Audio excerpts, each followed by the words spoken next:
We bought this agency when it was doing 15K a month and scaled it to 150K a month in just 3 months. Let me tell you one thing. Buying an SMA is your cheat code for scaling to 7 or 8 figures as fast as possible. And I find it super interesting that no one on YouTube is talking about it. Everyone's telling you how to start an SMA or how to scale one, how to find clients, how to build systems and run ads, but nobody is showing you the real way to buy and scale an SMA. And after building 2 7-figure marketing agencies and helping over 150 plus agency owners scale to 6 and 7 figures, I've come up with a simple 4-point checklist that you can follow to buy an SMA, skip the grind, and build generational wealth in 2025. Now, if you're thinking, well, Jared, why buy an agency in the first place? Why not just build one from scratch? Wouldn't it give you more control? Wouldn't it be more rewarding? And I get your point. But you see, according to the numbers, only 45% of new businesses survive past the 5-year mark. Now, compare that to the 95% chance of staying in the game if you buy an existing business instead of building one from scratch. And I'm not a gambling man, but I like those odds much better. And essentially, by buying an agency, you're stealing other people's homework. You don't have to spend months finding a niche, building out fulfillment processes, or hiring employees. All of this that would usually take 2 to 4 months has already been done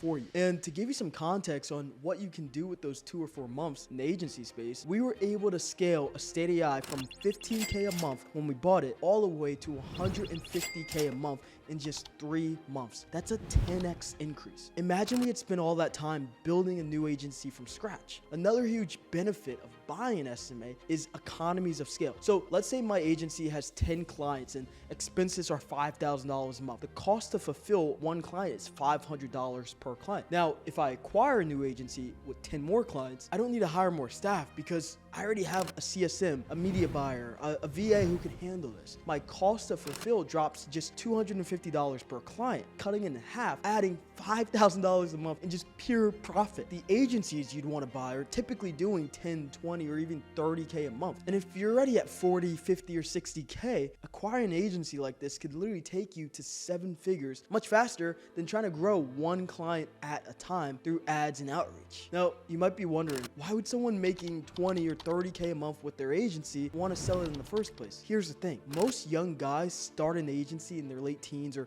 early 20s after watching some video from a guru online who promised them the laptop lifestyle that comes with SMA. You get to work remotely, travel the world, be free, all that jazz. But once they get in the game, they realize that running an agency isn't as easy as it looks, especially at the start when you're figuring everything out and trying to build everything from scratch. Most young agency owners love sales but hate dealing with clients, managing teams, or handling service delivery. They'd much rather focus on closing deals and not worrying about all the back-end stress. That's your opportunity to acquire these agencies. And when we bought one of our agencies, we let the founder stay on as a sales rep and we gave him 20 to 30% commissions. He was super happy with the deal because he could keep doing what he loved without dealing with the rest. And on top of that, we also offered him something called phantom equity. Basically, if we ever sold the agency, he'd get like a small cut of the sale. Plus, we usually structure deals with little or no upfront cash by using seller financing. And that means they get regular payments from the sales and you don't have to empty your bank account to buy the agency. And we'll talk more about how to structure a deal in depth later in the video. But first, how do you actually find these agencies to buy and scale? Well, this brings us to the first point of our 4-step checklist for buying agencies, which ironically is the one where most people fumble. Step 1, you want to find the right agencies. You see, in business, it's not just about who you know, it's more about who knows you. You can either spend weeks or months finding agency owners one by one, or you can market to hundreds of your ideal sellers at the same time. To do this, the first shift you need to make at this stage is a mindset shift. You're not just running an agency anymore. You're in the private equity game. And in private equity, it's all about buying a bunch of businesses in the same niche, growing them together, and selling them for a big payday. That's what you're doing with agents. It's a huge shift in mindset, but it's exactly how you scale fast. Next, you want to make it super clear that you're buying agencies. Post on Instagram or Facebook or wherever you're active. Something like, hey, I'm looking to buy a med spa agency. Anybody know someone running one or thinking of selling? Updating your Instagram bio to something that says, I run and buy med spa agencies to help them scale. Now, people know exactly what you do, and you might get sellers reaching out to you instead of you having to chase them. And who knows, they may see the post now and they may not be thinking about selling, but 4 months down the line, they want to sell. And they're going to remember that you made a post about this, and they're going to remember that you buy agents. agencies. The next strategy is a literal gold mine for finding ideal sellers, and that's going to in-person events where agency owners hang out. You'll find hundreds of your ideal sellers at these events, and just by closing one deal, you could add an extra $30,000 or $100,000 to your business. Literally, with just one event, it can change the entire trajectory of your life. And on that note, we're actually hosting the Agency Bootcamp live in beautiful Mexico. And if you want to network and connect with other agency owners, just comment below. I'll send you the details. We'll also drop the link in the description, and you can network, connect with a ton of seven-figure entrepreneurs. We're bringing some crazy speakers that I know you have seen online, and this is one of the best events to learn how to scale your agency, meet other successful agency owners, and take your business to the next level. Let's dive back into the video. Another overlooked yet super effective way of finding agencies is by just joining Facebook groups or free school communities in your niche. And these communities are usually filled with agency owners, so you can interact with these people, regularly engage on their posts to build connections through these groups. And speaking of Eddie Malouf, a guy from the eComm space who runs an 8-figure agency, had a genius idea where he actually hosted monthly calls. This was years ago, with all the eComm agencies in his space. And I used to have an eComm agency, and he made this group chat. We would hop on these monthly calls, and agency owners would share ideas, network with other agency owners, and find potential partnerships. And you can use the same approach in your niche to find these potential sellers. So if you run a dental or chiropractic agency, you can literally create a group chat and do monthly Zoom calls with other agency owners in your space and position yourself as a key player in your space. And that's how you find these opportunities efficiently and fast track your path to success. But just finding these agencies isn't enough. You have to make sure that these agencies are worth buying, because without this, you'll just add more headaches to your plate, waste months, and burn money on the wrong deals. Which leaves me to step 2, which is due diligence, because I've seen a lot of agency owners who buy an agency, and then in the first month, they've got clients churning, their systems aren't in place, and everything's a mess. So the second point on the checklist is to do your due diligence. There are 3 key things I look for when doing due diligence. The first metric is revenue. I'm not looking to acquire tiny agencies that are just gonna be a headache, but if I'm already in their niche, I can be a little bit more lenient about the size, since I can just fold it into my existing operations and increase profits. The second thing you want to look at is client acquisition. How do they get clients? Is it by running ads, or are they going the organic route? If the owner is the only one bringing in clients, I'll often keep them on as a sales rep to maintain that momentum. The final thing you need to look at is the P&L. I want to figure out how to cut costs and make the agency more profitable from day one. If I can boost profitability by 30-40% immediately, already a win for me. And even if a client only stays for 1 month, I'll have made my money back with no upfront investment, because I'm going to sell or finance the whole deal. And 2 other things that you want to look out for is the C words: churn and chargebacks. Are the clients about to leave? Is the product or service bad?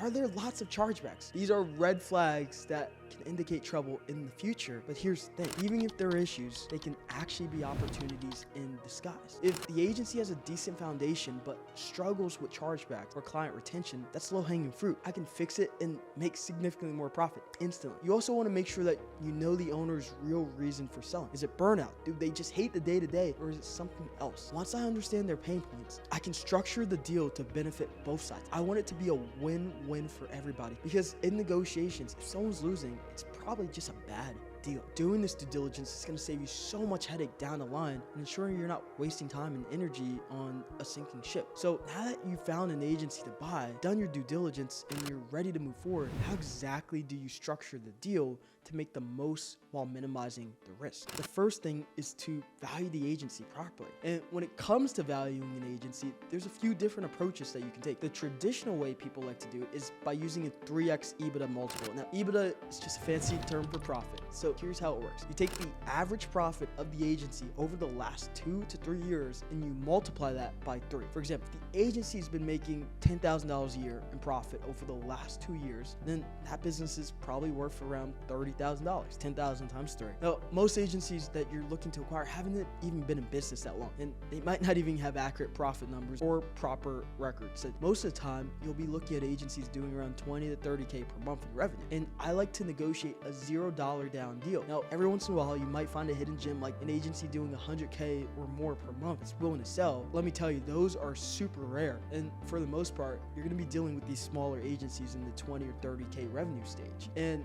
honestly, there's still amazing opportunities. And I mean, think about it. If you acquire one of those every quarter, that's an extra $120,000 in revenue annually that you're adding in recurring revenue. And if you manage to acquire one every month, that's easily another 30 to 40K added to your MRR on the low end. Once you've determined the valuation, you have to structure the deal in a way that minimizes your risk. And when I'm looking at an agency doing, let's say, 30K per month, I usually approach the deal by offering the owner a percentage of the revenue, anywhere from 20 to 30%, and they don't have to do any of the work. And I do try to keep it closer to 20%, but if it's a niche I know performs well, like the medical field where churn is really low, I might even give them a little bit more upfront, like 5 to 10K. And for one of the agencies I bought, I structured a seller finance agreement where I paid $60,000 over 18 months. And that came out to about $3,300 per month in payments. Here's what makes it even sweeter. I negotiated a grace period with the seller, which meant we didn't have to start making payments for 30 to 60 days, giving me enough time to build up cash flow from the business even before I had to start making payments, which gave me an infinite return on investment. You can't even quantify it. Now, here's the thing. Most agency owners, especially in that 20 to 40K per month range, don't really know how to value their business. They're often burnt out and they don't have good books and they just want to weigh out. And while I'm not saying you should take advantage of them, this does create opportunities for you to secure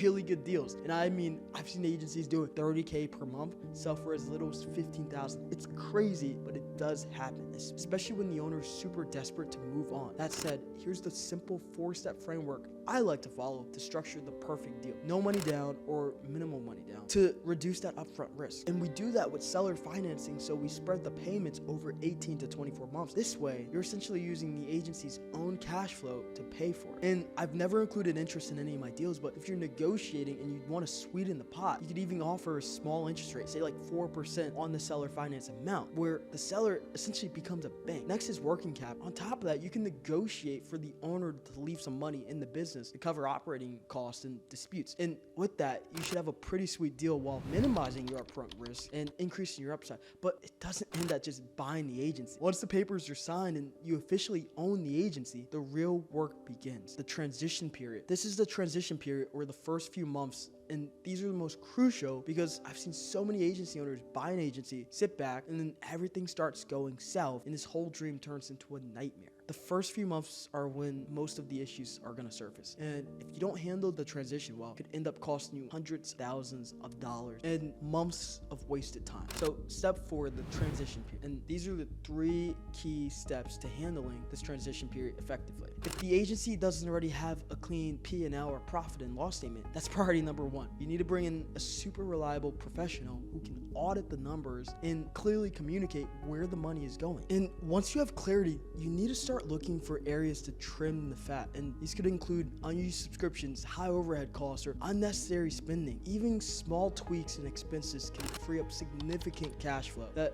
you can reinvest in the business. After the financials, your next priority should be your team. A period of change like this can make people nervous and your employees will likely be wondering what's next for them. It's important to address these concerns early on and reassure them about the future of the company. You don't need to have all the answers right away, but you do need to establish trust with them. And a good way to ease the transition is by holding a meeting where the previous owner introduces you to the crew, and just be transparent with the team. If you plan on keeping them long term, let them know. If you're a good fit, I'll do my best to keep you on, but if not, we'll help you find another opportunity. The third step is to consolidate resources and streamline operations. For example, there's duplicate software accounts like multiple Go High Levels, multiple Slack accounts, or overlapping teams handling similar tasks like sales or customer support. You can combine them into one efficient system. And once you've consolidated these functions, the agency becomes far more efficient and scalable. Let's say the agency was doing 30K a month. By optimizing and streamlining, it's not uncommon to see a quick leap to 40K or even 50K months. Simply by just acquiring one of these agencies every quarter, every month, you're looking at hundreds of thousands of dollars in added annual revenue just from acquisitions. That's how you fast track your way to multiple 7 figures and eventually a possible 8-figure exit. This all sounds simple in theory, but knowing how to find these buying opportunities, how to negotiate effectively, and how to structure seller financing can definitely feel overwhelming, especially if you have no prior experience with these kinds of deals. So if you want me and my 7-figure team to help you scale your agency to multiple 7 figures and possibly exit without the stress, without the risk, without all the time that it takes, do yourself a favor, click the link below. So schedule a free agency audit with me and my team so that we can figure out what we need to do to take you from your current situation to your desired situation. Just click the link below, and I'll see you guys in the next video.